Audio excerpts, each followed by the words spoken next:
애플이 올해 1분기 예상 매출을 하향 조정하면서 뉴욕 증시, 코스피, 코스닥, 원화 달러 환율, 국제유가 등의 각종 악영향을 미치고 있습니다. 매출 전망치를 원래 예상했던 890에서 930억 달러에서 840억 달러로 낮춰 잡았습니다. 전망보다 5에서 9% 줄어들었죠. 애플이 발표한 팀쿡 공개선을 읽어보면 팀쿡은 크게 두 가지 원인을 꼽았습니다. 그중 하나가 배터리 교체 프로그램입니다. 애플이 오래된 아이폰 모델을 의도적으로 느리게 만들어 계획적 노후화를 한다는 의혹이 제기된 이후 배터리 교체 프로그램을 진행했습니다. 팀쿡은 저렴하게 배터리를 교체해준 탓에 소비자들이 신형 아이폰을 구매하지 않고 구형 아이폰을 계속 사용했다고 말했죠. 물론 맞는 이야기입니다. 하지만 잘 생각해보면 이번 교체 프로그램으로 새 모델 판매 기회를 잃은 것이 아니라 그동안 구형 아이폰의 성능을 저하시킴으로써 신형 모델 판매를 유도한 것이죠. 그로 인해 그동안은 비정상적으로 높았던 매출을 기록해왔죠. 땡겨서 썼던 매출이 이제 정상화가 되었다고 생각하는 편이 맞습니다.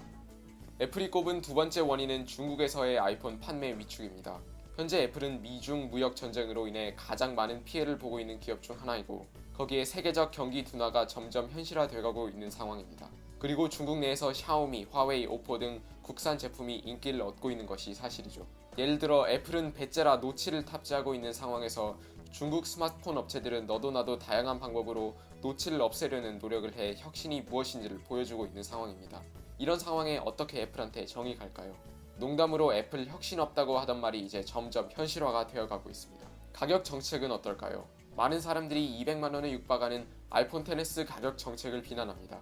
그럼 가격이 낮아진다고 문제가 해결될까요? 이를 시험해보기 위해 애플은 상대적으로 저렴한 아이폰 XR을 출시했지만 역시 판매는 부진했습니다. 낮은 해상도 디스플레이와 넓은 베젤을 탑재하고도 잘 팔릴 것이라는 오만감이 결국 애플에게 독이 되어 돌아왔죠.